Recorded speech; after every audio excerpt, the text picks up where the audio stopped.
Welcome to the Casuals Guide to UFC Fight Night Allen vs. Curtis 2, where I show you filthy casuals why this card is going to be a banger. So go ahead and smash that like button and let's get right into it. In the main event, Brendan All-In Allen gets a chance of redemption when he takes on Chris the Action Man Curtis. The number 6 ranked middleweight Brendan Allen was originally supposed to take on the number 5 ranked Marvin Vettori, but Marvin would pull out and the number 14th ranked Chris Curtis would step in on short notice. This is a very good replacement fight since these guys have history. The last time that Brendan Allen lost was back in 2021 to none other than Chris Curtis. He was knocked out in the second round, and this would only be a bump in the road because he would go on a 6-fight win streak. Brendan Allen is 23-5 as a pro and 11-2 in the UFC so far. 14 of his 23 wins are by submission and 5 are by knockout and TKO. He is a great finisher and a very dangerous grappler. After getting knocked out by Chris Curtis, he would bounce back with the rear naked choke win over Sam Alvey. Then he would win a unanimous decision over Jacob Malkoun. Next, he would get another rear naked choke over Krzysztof Jotko, and he would make a huge statement in his next fight when he would lock in a rear naked choke over decorated grappler Andre Muniz. The rear naked choke streak would continue as he would lock in a first round submission over Bruno Silva. In his latest fight, he would outgrapple a dangerous grappler when he would get another rear naked choke win over Paul Craig. As you probably noticed, the rear naked choke is his bread and butter. 5 of his last 6 have ended by rear naked choke, and he is just a master at working the position. His grappling has always been his strength, but he has been sharpening all his tools. His striking has been a positive development for him. His striking let him down in their first meeting, but now he has a chance to get that loss back after making some big improvements. Chris Curtis is a very experienced striker who is 31-10 with 1 no contest as a pro, and he has gone 5-2 with 1 no contest in the UFC so far. He made a huge splash in his UFC debut when he would get a first round knockout over Phil Hawes. At this time, Phil Hawes was one of the highest touted prospects in the UFC, and he would starch him inside 1. He would follow that up with a knockout win over Brendan Allen. Next, he would stop a plethora of takedowns to a unanimous decision win against Rodolfo Vieira. In his next fight, he would lose a unanimous decision to Jack Hermanson, but he would bounce back with a brutal knockout win over Joaquin Buckley. He would get matched up with Nasruddin Imavov, but the fight would end in a no contest after an accidental clash of heads. In his latest fight, he would win a split decision over Marc-Andre Barriault. He is a super experienced fighter with great striking defense, and on top of that, he has shown to have some great takedown defense. It's kind of crazy how similar he fights to his teammate and close friend Sean Strickland. I think he's going to have to use all his skills to fend off the renewed Brendan Allen. Will the Action Man be able to make it 2-0 against Allen, or will Brendan Allen show that at 28 years old, he is a better version of himself and that this time he is all in? Don't miss out. In the co-main event, the Great Ape Alexander Hernandez takes on Damon The Leech Jackson. You casuals might remember Alexander Hernandez as the guy who shit-talked Donald Cowboy Cerrone and was humbled badly. He has had a rocky run in the UFC so far.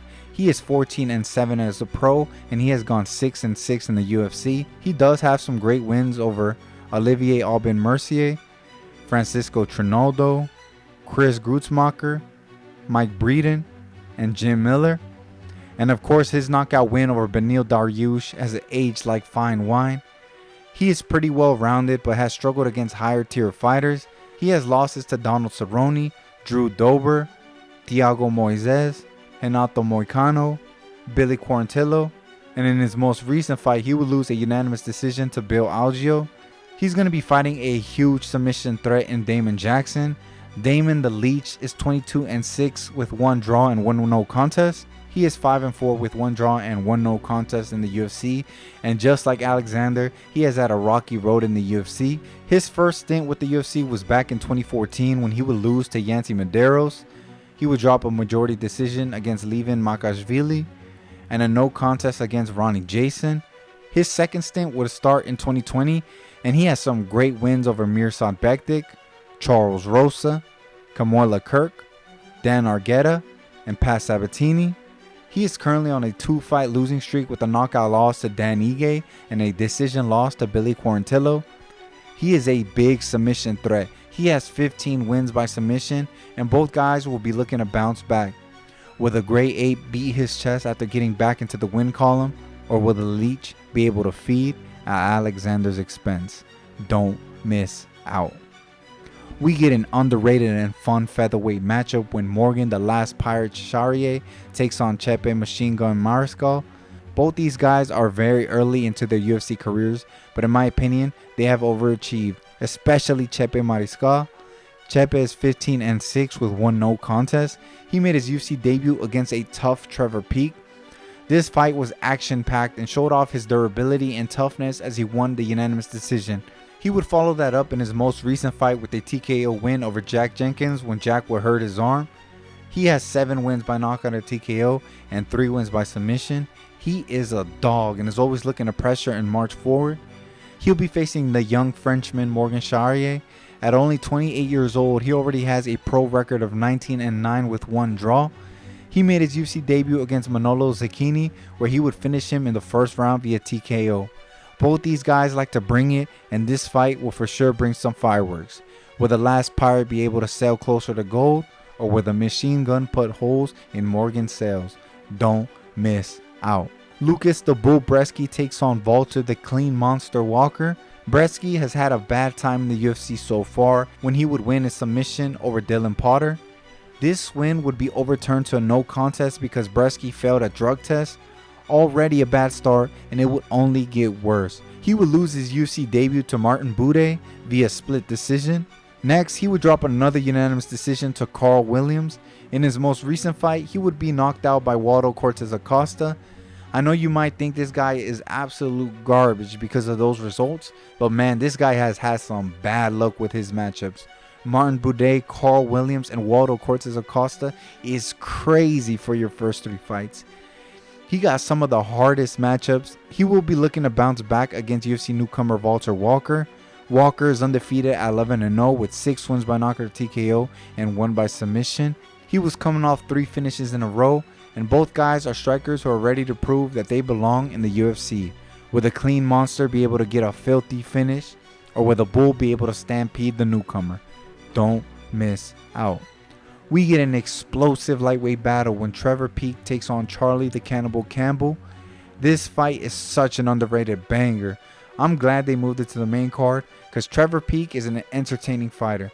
He earned his contract on the Contender Series when he would beat Malik Lewis. He would make his UFC debut against Eric Gonzalez, where he would win by first round knockout and earn the Performance of the Night bonus. He would have a scrappy, dirty fight against Chepe Mariscal, where he would lose by unanimous decision. In his latest fight, he would bounce back with a decision win over Muhammad Yahya. He is 9-1 with 8 wins by knockout or TKO. This guy is a heavy-hitting finisher, and he's going up against another hard-hitting puncher in Charlie Campbell. The Cannibal made his UFC debut against Alex Reyes, where he would win by first-round knockout that would earn him Performance of the Night honors. He is 8-2 with 6 wins by knockout or TKO. Both of these guys come out the gate ready to throw hands, and this is going to be a great underrated fight on an underrated card. Will Trevor Peek keep his momentum going, or will the Cannibal devour his way to his second UFC win? Don't miss out. Alright guys, that was the Casuals Guide to UFC Fight Night Allen vs. Curtis 2. I hope you casuals learned a thing or two. Here are a couple other fights on the prelims to look out for. The veteran Court McGee takes on the well-rounded Alex Morono. The young Chilean prospect Ignacio Bahamondes returns to take on Christos Giagos. Also, Norma Dumont takes on Jermaine the Randomy. This is going to be a great night of fights. Don't forget to tune in, and I'll see you next week for UFC 300 Pereira vs. Hill. But until then, protect your neck and take care.